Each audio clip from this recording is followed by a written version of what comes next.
యేసయ్యాని ప్రత్యక్షతలో బయలుపడనే శాశ్వత కృప నాకై. దేవునికి మహిమ కలుగును గాక. ఈ కార్యక్రమం చూస్తున్న మీ అందరికీ నా హృదయపూర్వకమైన వందనాలు. దేవుని వాక్యముల నుండి ఇర్మియా గ్రంథము 17వ అధ్యాయము 9వ వచనం చదువుకుందాం. హృదయము అన్నిటికంటే మోసకరమైనది, అది ఘోరమైన వ్యాధి గలది, దాన్ని గ్రహింపగలవాడు ఎవడు? ఒకని ప్రవర్తనను బట్టి వాని క్రియల ఫలము చొప్పున ప్రతీకారము చేయుటకును యెహోవాను నేను హృదయమును పరిశోధించువాడను, అంతరింద్రియములను పరీక్షించువాడను. చిన్న ప్రార్థన. మహోన్నతుడైన తండ్రి, కృపగలిగిన దేవ, చదవబడిన లేఖన భాగంలో నుంచి మాతో నీవు సూటిగా స్పష్టంగా మాట్లాడు. నన్ను నీ ఆత్మతో అభిషేకించి వాడుకోనండి. ఈ యొక్క కార్యక్రమాన్ని చూస్తున్న ప్రతి ఒక్కరిని కూడా బలపరచండి నాయనా తండ్రి. ఈ వాక్యము ద్వారా అనేక మంది హృదయాల్లో గొప్ప నాయనా తండ్రి మార్పు, గొప్ప ఉద్యమం నాయనా తండ్రి రగిలించబడటానికి సహాయం దయచేయండి. నీ సన్నిధి వారికి తోడుగా ఉంచి బలపరచమని యేసుక్రీస్తు దివ్య నామంలో అడిగి స్తుతించి ఈ కార్యక్రమం ఆశీర్వాదకరంగా ఉన్నట్లుగా దీవించమని యేసు నామములో అడుగుచున్నాము తండ్రి, ఆమేన్. హృదయము అన్నిటికంటే మోసకరమైనది, అది ఘోరమైన వ్యాధి గలది, దాన్ని గ్రహింపగలవాడు ఎవడు? ఇక్కడ స్పష్టంగా దేవుని వాక్యం సెలవిస్తున్న మాట, హృదయము అన్నిటికంటే, మానవుని యొక్క హృదయం, మనుషుని యొక్క హృదయము అన్నిటికంటే మోసకరమైనది, దానికి ఘోరమైన వ్యాధి ఉందంట, దాన్ని గ్రహించలేని స్థితిలో మనుషుడు ఉన్నాడంట. అయితే దేవుడు మన హృదయములను, అంతరంద్రియములను పరిశోధించువాడై ఉన్నాడు. మన హృదయములో ఉన్న ప్రతి పరిస్థితి ఆయనకు తెలుసు. గనుక ఈ హృదయానికి స్వస్థత కావాలి.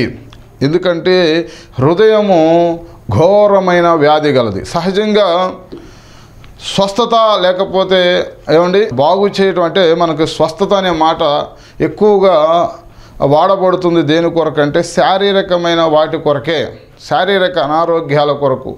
ఏమండి స్వస్థత ప్రార్థనలు అని చెప్పండి. ఎవరైనా వచ్చి నా కోసం స్వస్థత కోసం ప్రార్థన చేయండి అంటే వారు శారీరకమైన స్వస్థత కోసం వారు ప్రార్థనలు చేయించుకుంటూ ఉంటారు. చాలామంది అలాగే ఉంటారు. కానీ మానసిక రోగం లేదా హృదయానికి ఉన్న రోగం గురించి చాలామంది పట్టించుకోవటం లేదనే చెప్పాలి. అంటే శారీరక సంబంధమైన అనారోగ్యం పట్టించుకున్నంత రీతిలో మానసిక సంబంధమైన అనారోగ్యాల గురించి పట్టించుకోవట్లేదనేది అదే చెప్తున్నారు. ఘోరమైన వ్యాధి గలది, దానిని గ్రహింపగలిగిన వాడు ఎవడు? అంటే లోపల ఎంత భయంకరమైన పరిస్థితులు ఉన్నప్పటికీ కూడా అవి ఏమీ కూడా పట్టనట్లుగా వాటిని బాగు చేసుకోవాలని, దాంట్లో నుంచి మార్పు చెందాలనే ఆలోచన చాలామందికి లేకపోవటం శోచనీయం. ఇక్కడ చూడండి, హృదయంలో ఉన్న వ్యాధి. మార్కు సువార్త 7వ అధ్యాయము 21వ వచనం, లోపలి నుండి అనగా మనుష్యుల హృదయములో నుండి దురాలోచనలు. అంటే ఇందాక మనం హృదయము ఘోరమైన వ్యాధి గలది అని చదువుకున్నాం కదండి. ఆ వ్యాధి కలిగిన హృదయంలో నుండి ఏమండి ఆ సిమ్టమ్స్ ఏంటంటే, అంటే బయటికి ఏమేమి వస్తాయి, ఆ హృదయం ద్వారా ఏమేమి బయటకు వస్తాయి చూడండి. ఇక్కడ చక్కగా రాయబడి ఉంది, మనుషుల హృదయంలో నుండి దురాలోచనలు. అంటే ఏదైనా ఒక వ్యాధి ఉంటే దానికి సంబంధించిన లక్షణాలు ఉంటాయి కదండి. అదిగో దీంట్లో అదే ఇక్కడ మనకు కూడా కనపడుతుంది, దురాలోచనలు, చెడు ఆలోచనలు. అంతేకాకుండా జారత్వము, దొంగతనములు, నరహత్యలు, వ్యభిచారములు, లోభములు, చెడుతనములు, కృత్రిమము, కామ వికారమును, మత్సరము, దేవదూషణ, అహంభావము, అవివేకమును వచ్చును. ఈ చెడ్డవన్నీ లోపల నుండి బయలు వెళ్ళి మనుష్యుని అపవిత్రపరచునని ఆయన చెప్పాను. దేవునికి మహిమ కలుగును గాక. ఆమేన్. హల్లెలూయా. ఇక్కడ గమనించండి ప్రియులారా, హృదయానికి స్వస్థత కావాలి. హృదయము ఘోరమైన వ్యాధి కలిగినదిగా ఉంది మనుషుని హృదయం. యెషయా గ్రంథము 1వ అధ్యాయము 4వ వచనం, పాపిష్టి జనమా, దోషపరితమైన ప్రజలారా, దుష్ట సంతానమా, చెరుపు చేయి పిల్లలారా, మీకు శ్రమ. వారు యెహోవాను విసర్జించి ఉన్నారు. ఇశ్రాయేలు యొక్క పరిశుద్ధ దేవుని దూషింతురు. ఆయనను విడిచి తొలగిపోయి ఉన్నారు. నిత్యము తిరుగుబాటు చేయొచ్చు, మీరేలా ఇంకను కొట్టబడుదురు. ప్రతి వాడు నడినెత్తిని వ్యాధి కలిగి ఉన్నాడు. ప్రతి వాని గుండె బలహీనమయ్యను. అరికాలు మొదలుకొని తల వరకు స్వస్థత కొంచెమైనను లేదు. ఎక్కడ చూచినను గాయములు, దెబ్బలు, పచ్చిపుండ్లు, అవి పిండబడలేదు, కట్టబడలేదు, తైలముతో మెత్తన చేయబడలేదు. ఇక్కడ మనం పరిశీలన చేసినట్లయితే దేవుడు స్వస్థత కొంచెమైనను లేదు అని చెప్పడంలో అంతరంగములో ఉన్న పరిస్థితిని బట్టి, అంటే ప్రతివాడి నడినెత్తిన వ్యాధి, ప్రతివాని గుండె బలహీనమైందంటే శరీరం గురించి చెప్పట్లేదండి. వారి యొక్క అంతరంగ స్వభావం ఎలా ఉందో ఇక్కడ అంతగా అంటున్నాడు. పాపిష్టి జనమా, చెరుపు చేయి పిల్లలారా, ఇశ్రాయేలు పరిశుద్ధ దేవుణ్ణే దూషిస్తూ ఆయన విడిచి తొలగిపోతూ దేవునికి వ్యతిరేకంగా నిత్యము తిరుగుబాటు చేస్తూ వాళ్ళు కొట్టబడుతూ ఉన్నారు. అరికాలు మొదలుకొని తల వరకు అంట ఎక్కడ చూసిన గాయములు, దెబ్బలు, పచ్చిపుండ్లు, అవి పిండబడలేదు, కట్టబడలేదు, తైలముతో మెత్తన చేయబడలేదు. ఇక్కడ గమనించినట్లయితే అంతరంగములో ఉన్న ఆ ఘోరమైన వ్యాధి గురించి ప్రభు మాట్లాడుతూ ఉన్నాడు. ఈ వ్యాధి తొలగిపోతేనే మనము నిత్యరాజ్యంలో ప్రవేశించగలుగుతాం. ఈ హృదయము స్వస్థత పొందుకుంటేనే, హృదయానికి స్వస్థత కావాలి. హృదయంలో ఉన్న ప్రతి ఒక్క కల్మషము కూడా కడిగివేయబడాలి. ఒకవేళ శారీరకమైన అనారోగ్యాలు కనుక మనకు వస్తే, ఒకవేళ ఈ రోజుల్లో చాలా వరకు శారీరకమైన అనారోగ్యాలు తగ్గించే మెడిసిన్స్, లేకపోతే వైద్య సహాయం, వైద్య పరికరాలు, అనేకమైన మందులు, ఇవన్నీ కూడా మనకు అందుబాటులో ఉన్నాయి. శారీరక స్వస్థత మనకు ఇవ్వగలుగుతాయి. అయితే మానసిక లేదా హృదయ స్వస్థత, అంతరంగ స్వస్థత ఎవరు ఇవ్వగలుగుతారు? హృదయము ఘోరమైన వ్యాధి, ఈ వ్యాధి నుండి స్వస్థపరచగలిగిన వారు ఎవరు? ఈ యొక్క వ్యాధి వచ్చిన వారి యొక్క పరిస్థితి ఏమిటి?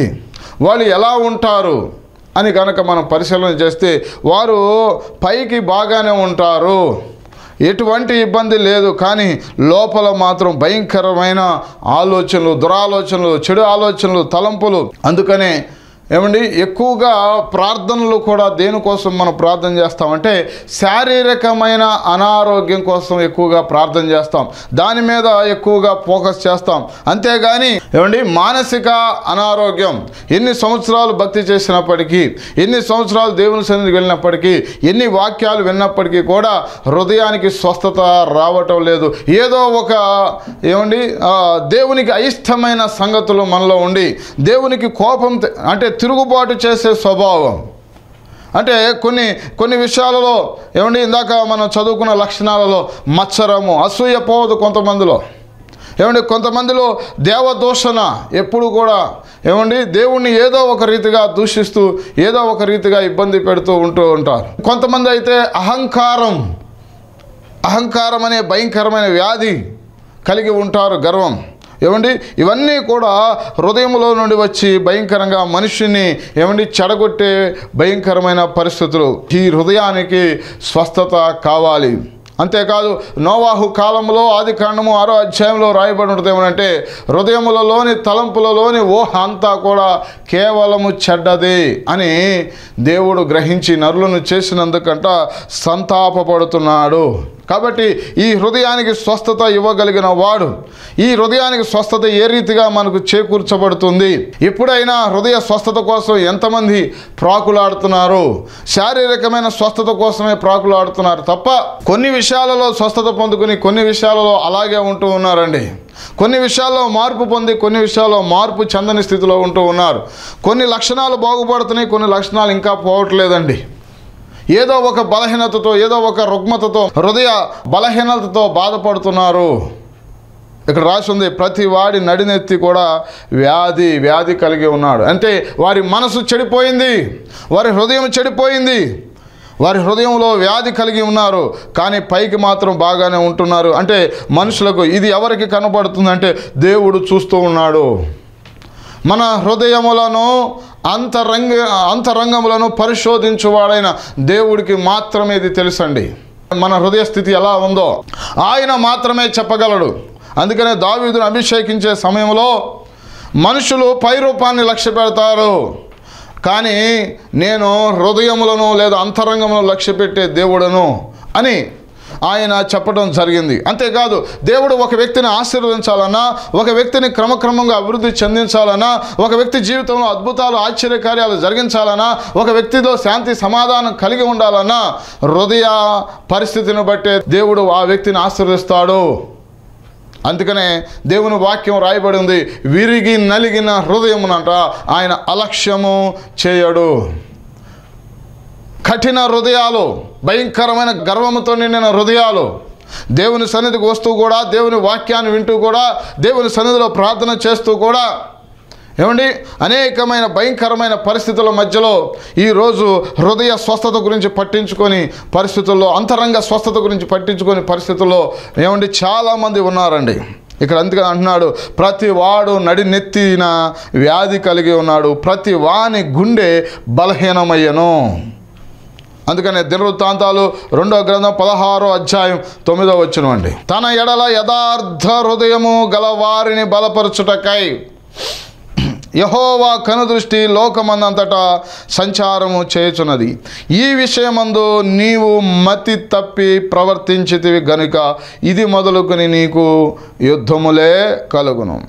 ఆస దేవుని దృష్టిలో ఎంతో యథార్థ హృదయుడిగా అనుకూలంగా నడుస్తూ, ఆస రాజు అయిన దగ్గర నుంచి ఎంతగానో దేవుడిని ఆశ్రయించి దేవుని ఎడల యథార్థ హృదయం కలిగి ఉన్నాడని రాయబడి ఉంది.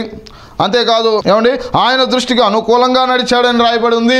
దినవృత్తాంతాలు 2వ గ్రంథం 14వ అధ్యాయము 2వ వచనంలో చక్కగా రాయబడి ఉంది, ఆస తన దేవుడని యెహోవా దృష్టికి అనుకూలముగాను యథార్థముగాను నడిచిన వాడై అనే మాట మనం చూస్తున్నాం. ప్రియులారా గమనించండి, అందుకు దేవుడు ఏం చేశాడంటే ఆసాకి దాదాపు 35 సంవత్సరాల వరకు అసలు ఏ యుద్ధము కూడా, ఏ రాజు కూడా ఈ ఆసా రాజ్యం మీదకి, యోధా రాజ్యం మీదకి వచ్చిన వారు ఎవరు లేరండి. 35 సంవత్సరాలు ఆసా యొక్క ఏలుబడిలో ఒక్క యుద్ధం కూడా జరగలేదు. ఒక్కళ్ళు కూడా ఆసా మీదకి రావటానికి ధైర్యం సరిపోలేదు, యోధా రాజ్యం మీదకి రావటానికి.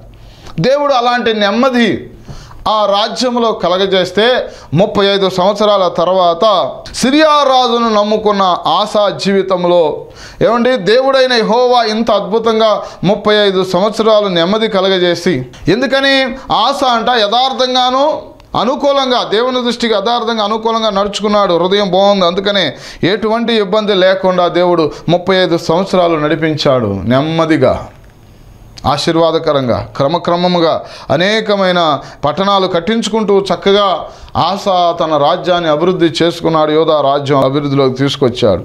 అయితే ఎప్పుడైతే ఆసా సిరియా రాజును నమ్ముకోవటం మొదలుపెట్టాడో, సిరియా రాజు వైపుకు తిరిగాడో, 7వ వచనంలో నీ దేవుడైన యెహోవాను నమ్ముకొనక సిరియా రాజును నమ్ముకుంటివే. సిరియా రాజును నమ్ముకొని అందుకని అంటున్నాడు, తన ఎడల యథార్థ హృదయము గలవారిని. ఇప్పుడు వరకు నువ్వు యథార్థ హృదయం కలిగిన వాడుగా ఉన్నావు కాబట్టి నేను నిన్ను బలపరిచాను, 35 సంవత్సరాలు నీకు ఏ యుద్ధం లేకుండా చేశాను. కానీ ఈ విషయంలో నువ్వు మతి తప్పి నడినెత్తిన వ్యాధి వచ్చింది. మతి తప్పి ప్రవర్తించితివి గనుక ఇది మొదలుకొని నీకు యుద్ధములే కలుగును. ఆలోచన చేయండి ప్రియులారా, దేవుడు మనల్ని ఆశీర్వదించాలన్నా, మనకు నెమ్మది, మన కుటుంబాల్లో నెమ్మది ఇవ్వాలన్నా, శాంతి సమాధానాలు మనకు ఇవ్వాలన్నా మన హృదయం మారాలి. పైన నేను మారానని కొంతమంది పైకి మారినట్లుగా ఉంటారు కానీ మారరండి. దీనినే బైబిల్ గ్రంథం వేషధారణ అని సెలవిస్తుంది.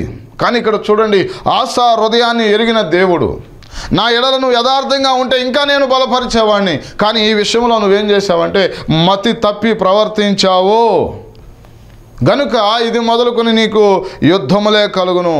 అంటే ఇంకా వ్యాధి ఎక్కువైపోయింది. ఏ వ్యాధి అండి? నడినెత్తిన వ్యాధి. అప్పటికైనా సరి చేసుకోవాలా, ఆ వ్యాధి తగ్గించుకోవడానికి ప్రార్థన చేయాలా. ఆ వ్యాధి ఏదండి? నడినెత్తిన వ్యాధి. హృదయం సరిగ్గా లేదు, ప్రతి వాని గుండె బలహీనమైంది. తగ్గించుకోవడానికి ప్రయత్నం చేయకుండా ఎవరైతే ప్రకటించారో ఆ ప్రకటించిన దీర్ఘదర్శి మీద, ప్రవక్త మీద ఆసా కోపగించి కొంతమందిని బాధించాడంట, కొందరిని. చూశారండి, తన యొక్క హృదయం ఎప్పుడైతే చెడిపోయిందో తనలో కోపం అనే భయంకరమైన లక్షణం బయటకు వచ్చింది. అంతేకాదు ఇతరులను ఇబ్బంది పెట్టే పరిస్థితి, ఎవరండి? హృదయం చెడిపోయిన వారు ఇతరులను ఇబ్బంది పెడతా ఉంటారు, సూటిపోటి మాటలతో, లేకపోతే ఇతరులు బాగుంటే చూడలేని స్థితి ఉంటారు. కొంతమంది భయంకరమైన అలవాట్లకు బానిస అయిపోతూ ఉంటారు. ఏంటయ్యా అంటే వీళ్ళ హృదయం సరిగ్గా లేదు, వీళ్ళ హృదయానికి స్వస్థత కావాలి. మరి ఈ స్వస్థత ఎక్కడ వస్తుంది? ఏ ముందు వాడితే వస్తుంది? శారీరక స్వస్థత అయితే ఏదో రీతిగా మనం మందులు వేసుకుని లేకపోతే డాక్టర్ దగ్గరికి వెళ్ళి వైద్యం చేయించుకుంటే కొంచెం తగ్గుతుంది. కానీ మరి మానసిక స్వస్థత, మానసికమైన రుగ్మత ఇంకా ఎక్కువైపోయింది. అప్పుడు దేవుడు ఏం చేశాడంటే, అప్పుడు చూడండి, ఎప్పుడైతే మనసు చెడిపోయిందో 2 దినవృత్తాంతాలు 16:12 ఆసా తన ఏలుబడి 39వ సంవత్సరం పాదములలో జబ్బు పుట్టి తాను బహుబాధపడినను, పాదములో జబ్బు పుట్టి బహుబాధపడినను, దాని విషయంలో అతడు యెహోవా యొద్ద విచారణ చేయక వైద్యులను పట్టుకొనెను. ఆలోచన చేయండి. ఎప్పుడైతే ఇతని యొక్క అంతరంగం చెడిపోయిందో, ఇతని యొక్క మనసు చెడిపోయిందో, దానిని మార్చుకోకుండా ఇక నుండి యుద్ధాలు కలుగుతాయని వెంటనే పశ్చాత్తాపడితే దేవుడు చక్కగా మళ్ళీ తిరిగి ఆశ నిలబెట్టేవాడు. కానీ అంతటితో ఆగకుండా దాన్ని ఇంకా చెడిపోయిన వ్యక్తి, నువ్వు చెడిపోయావంటే తొందరగా ఒప్పుకోరు కదండి. తాగే వ్యక్తిని తాగావంటే ఒప్పుకుంటారా? ఒప్పుకోరు కదా. వాళ్ళు చెప్పిన వారి మీదకి రివర్స్ అయిపోతారు. అలాగే ఆశ కూడా అలాగే రివర్స్ అయిపోతున్నాడు. అంతేకాదు వెంటనే దేవుడు ఏం చేశాడంటే అతనికి పాదములలో జబ్బు పాదాల్లో జబ్బు వచ్చిందంట, కాళ్ళకి వచ్చినప్పుడు అప్పుడైనా కానీ ఈ జబ్బు ఎందుకు వచ్చింది, ఈ పరిస్థితి నాకు ఎందుకు వచ్చిందని దేవుని సన్నిధిలో విచారణ చేయకుండా తను ఇక అదే స్థితిలో ఉన్నాడు. ఆ తర్వాత చనిపోయాడు. ఇక్కడ గమనించినట్లయితే మనం ప్రియులారా, మానసిక రుగ్మత తగ్గిపోతే ఆటోమేటిక్గా శారీరక రుగ్మతలు తొలగిపోతాయండి. హృదయ స్వస్థత మనకు వస్తే, ఇక్కడ గమనించండి ప్రియులారా, ఎప్పుడైతే ఇతను మనసు చెడిపోయిందో, ఇతడు మనసు చెడిపోయినప్పటికీ మార్పులు కలగలేదో, మళ్ళీ దేవుడు ఇంకా తెలుసుకుంటాడనే ఉద్దేశంతో పాదాల్లో జబ్బు పుట్టినప్పటికీ కూడా అతడు దాన్ని తెలుసుకోకుండా అలాగే చనిపోవటం జరిగింది. ఈరోజు నేను చెప్పదలుచుకున్నది ఏమిటంటే, శారీరకమైన స్వస్థత కోసం నాకు ప్రభా పలానా రోగం వచ్చింది తగ్గించు అని అడగటం తప్పు కాదు, కానీ అని ప్రార్థన చేయటం తప్పు కాదు, కానీ ప్రార్థన చేయించుకోవడం కూడా తప్పు కాదు. కానీ దేవుని వాక్యం అది కూడా సెలవుస్తుంది. ఎవడైనా రోగి ఉంటే సంఘ పిలిచి ప్రార్థన చేయించుకోవాలి, తప్పులేదు. కానీ అసలు ఈ వ్యాధి ఎందుకు వచ్చింది, నా స్థితి ఏంటి అని తన అంతరంగంలోనికి తొంగి చూసుకోవాలండి. ఎవరికి వారే మన హృదయ అంతరంగాలు బాగు చేసుకుంటే ఆటోమేటిక్గా దేవుడు దైవికమైన స్వస్థత దేవుడు మనకు అనుగ్రహిస్తాడు. అనారోగ్యాలు స్వస్థత వస్తాయి. ముఖ్యంగా మనకు కావలసింది, దేవుడు కూడా కోరుకునేది ఏమిటంటే హృదయ స్వస్థత. అందుకనే మనము పైకి ఆరాధన చేసినప్పటికీ కూడా పెదవులతో వీరు ఆరాధన చేస్తున్నారు, వారి హృదయం నాకు దూరంగా ఉందంటున్నాడు. ఆత్మతో సత్యముతో ఆయనను ఆరాధించే ప్రజలుగా మనం ఉండాలని ఆయన కోరుకుంటూ ఉన్నాడు.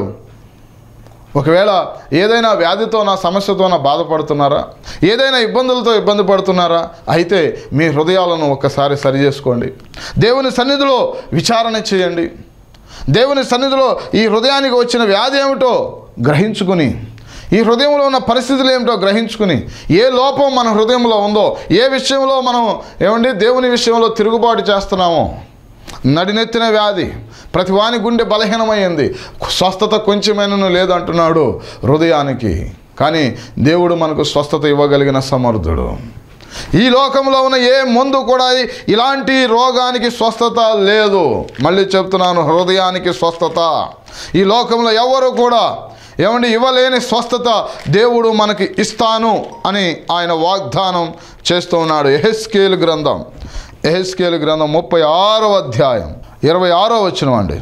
నూతన హృదయము మీకు ఇచ్చేదను, నూతన స్వభావము మీకు కలగజేసేదను, రాతి గుండె మీలో నుండి తీసివేసి మాంసపు గుండెను మీకు ఇచ్చేదను, నా ఆత్మను మీ అందుంచి నా కట్టడలను అనుసరించు వారిగాను నా విధులను గైకొను వారిగాను మిమ్మును చేసేదను.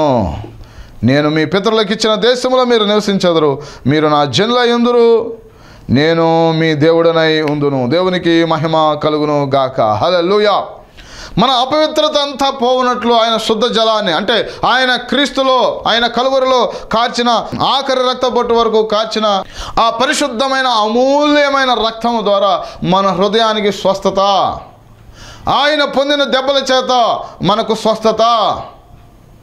గనుక ఈ లోకములో ఉన్న ఏ మందు కూడా ఈ ఘోరమైన వ్యాధి కలిగిన హృదయానికి స్వస్థత ఇవ్వలేదు.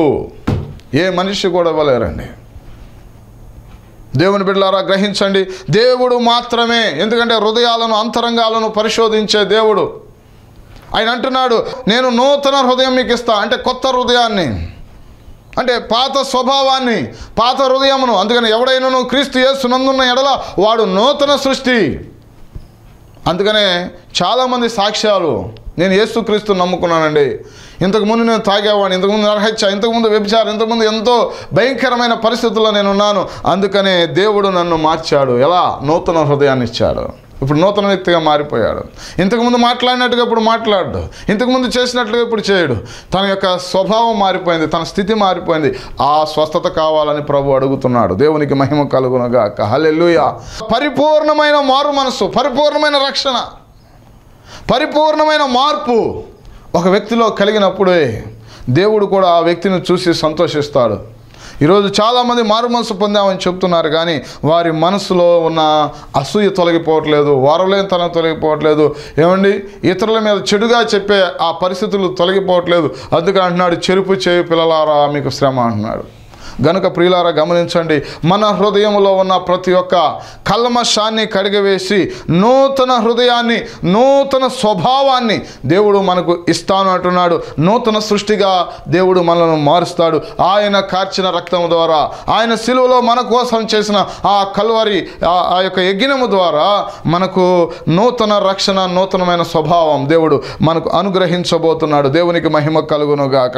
ఒకవేళ ఏ బలహీనతతో ఉన్నా, ఘోరమైన వ్యాధి కలిగిన హృదయాన్ని స్వస్థపరచగలిగిన వాడు దేవుడు మాత్రమే. ఒక వ్యక్తిని సంపూర్ణంగా మార్చగలిగిన వాడు దేవుడే.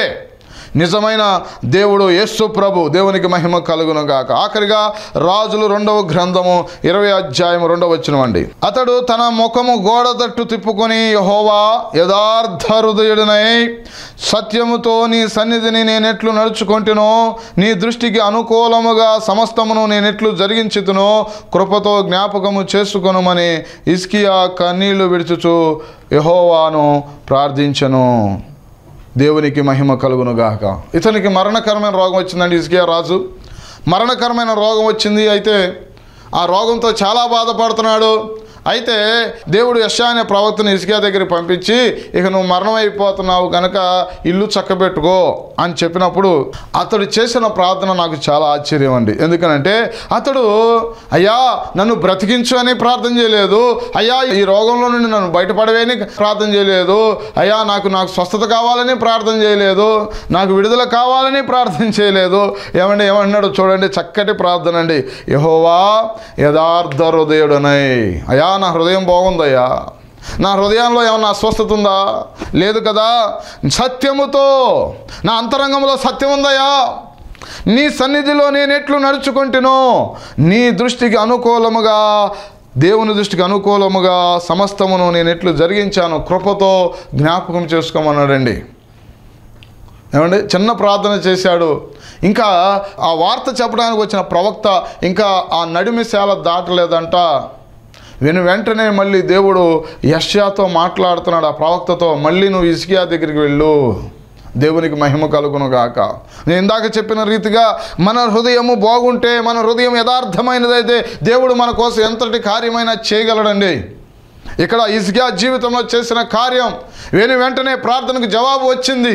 ఏమంటున్నాడంటే, ఇంకనూ 15 సంవత్సరాల ఆయుష్ నేను ఇస్తానని చెప్పడం జరిగింది. దేవునికి మహిమ కలుగునుగాక. హల్లెలూయా.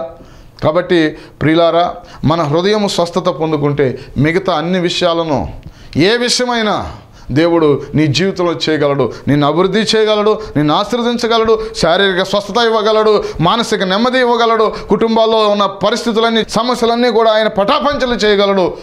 ఆయన హృదయం అంటే మన హృదయము బాగుపడితే ఆ హృదయంలో ఆయనే వచ్చి నివాసము చేసి మన ప్రతి పరిస్థితిని కూడా మన ప్రతి పరిస్థితిని కూడా చక్కపరచగలిగిన సమర్థుడు, శక్తిమంతుడు, దేవాది దేవుడు. అటువంటి గొప్ప దేవుణ్ణి విశ్వసించండి, ఆయనందు నమ్మండి. అంతేకాదు మన హృదయాల్లో ఉన్న ప్రతి ఒక్క లోటుపాట్లను సవరించుకుని హృదయ స్వస్థత కోసం ప్రార్థన చేయండి. మిగతావన్నీ కూడా దేవుడే అద్భుతంగా ఆశ్చర్యకరంగా దేవుడు నడిపించుకుంటూ వస్తాడు. అందుకనే ప్రియుడా, నీ ఆత్మ వర్ధిల్లుచున్న ప్రకారం నువ్వు అన్ని విషయములలో సౌఖ్యముగా ఉండవాలని ప్రార్థన చేస్తున్నా అంటున్నాడు. కాబట్టి మన జీవితాలలో, మన హృదయాలలో సరి చేసుకుని ప్రభువు సన్నిధిలో ప్రార్థన చేసి దేవుడిచ్చే దీవెనలు, ఆశీర్వాదాలు, స్వస్థతలు పొందుకుందాం. ఆయన ఇచ్చే రక్షణ భాగ్యం, ఆయన ఇచ్చే పరలోక రాజ్యాన్ని పొందుకుందాం. అటు కృప దేవుడు మనందరికీ అనుగ్రహించి నడిపించును గాక. ఆమేన్. ప్రార్థన. మహోన్నతుడైన తండ్రి, కృపగలిగిన దేవా, నీ ఘనమైన, అద్వితీయమైన, అతి శ్రేష్టమైన నాన్న బట్టి వందనాలు. ఈరోజు మాతో మాట్లాడిన ప్రతి మాటను బట్టి మీ స్తోత్రాలు. ఈ వాక్యం మా హృదయాలు ఫలింపచేయండి. కూడి వచ్చిన ప్రతి ఒక్కరిని కూడా, ఈ వాక్యం వింటున్న ప్రతి ఒక్క హృదయాలు సరిచేసి పరిపూర్ణమైన జీవితం నీ సన్నిధిలో చక్కగా ఉన్నతమైన కృపతో వారు నింపబడి నాయన, వారికి ఉన్న సమస్యలన్నీ తొలగించబడి నెమ్మది కలిగి రక్షణ పొందుకొని పరలోక రాజ్యం చేరే భాగ్యం అనుగ్రహించమని యేసుక్రీస్తు దివ్యనామములో అడిగి వేడుకుంటున్నాము తండ్రి. ఆమేన్. ఆమేన్. అందరికీ వందనాలు. God bless you all. నూతనంగా మరొక ద్వారం దేవుడు తెరిచాడు. అదేమిటంటే పెడన్లో నూతనంగా పరిచర్య ప్రారంభించడానికి దేవుడు ద్వారం తెరిచాడు. అందుని బట్టి దేవుడికి ఎంతగానో కృతజ్ఞతాస్తుతులు, స్తోత్రాలు చెల్లిస్తున్నాను. ప్రతి ఆదివారము ఉదయం 9 గంటలకు ఆరాధన జరుగుతుంది. కావున మీకు తెలిసిన వారు ఎవరైనా మరి ఆ ప్రాంతంలో ఉన్నట్లయితే, మీ బంధువులు కానీ రక్త సంబంధులు కానీ ఎవరున్నప్పటికీ కూడా తెలియపరచండి. పెడనలో ప్రతి ఆదివారం ఉదయం 9 గంటలకు ఆరాధన జరుగుతుంది. ఈ ఆరాధనలో మాతో కలిసి ఆరాధించడానికి మీ అందరినీ ప్రేమపూర్వకంగా ఆహ్వానిస్తున్నాం. ఈ పరిచర్యలో ప్రస్తుతానికి లేళ్లగరువు, గూడూరు, వడ్లమన్నాడు ప్రాంతాలలో మరి చక్కగా దేవుని యొక్క పరిచర్య జరుగుతుంది 3 గ్రామాల్లో. మరి లేళ్లగరువు నుండి సుమారు 100 కిలోమీటర్ల దూరం మరి బాపట్ల జిల్లా కర్లపాలెం అనే గ్రామంలో దేవుడు చూపించిన దర్శనాన్ని బట్టి మరి నూతనంగా పరిచర్య ప్రారంభించడానికి దేవుడు సహాయం చేశాడు. మధ్యాహ్నం 2 గంటలకు అక్కడ ఆరాధన జరుగుతుంది. ఒకవేళ మీకు అక్కడ తెలిసిన వారు ఎవరైనా ఉంటే తెలియపరచండి. మరి అలాగే ప్రతి ఒక్కరూ కూడా ఈ పరిచర్య కోసం ప్రార్థించమని, ఈ నూతన బ్రాంచ్ ద్వారా అనేక మంది రక్షించబడినట్లుగా, ఈ పరిచర్య ఇంకను శాఖోపశాఖలుగా విస్తరించినట్లుగా మీ అందరూ ప్రార్థించవలసిందిగా ప్రభు పేరిట మనవి చేస్తూ, ఈ విషయాన్ని మీకు తెలియపరచడానికి ఎంతగానో దేవుని స్తుతిస్తూ సంతోషిస్తూ మీ అందరికీ కృతజ్ఞతలు తెలియజేస్తూ ఈ విషయం మీ ప్రార్థనలో జ్ఞాపకం చేసుకోవాల్సిందిగా ప్రభు పేరిట మనవి చేస్తూ ఉన్నాను. దేవుడు అందరికీ వందనాలు. కమ్మిలా బేతేలు ప్రార్థనా మందిరం, లేళ్లగరువు, గూడూరు మండలం, Krishna district, Andhra Pradesh. Pin code 521366. మా ఫోన్ నెంబర్ 78427111.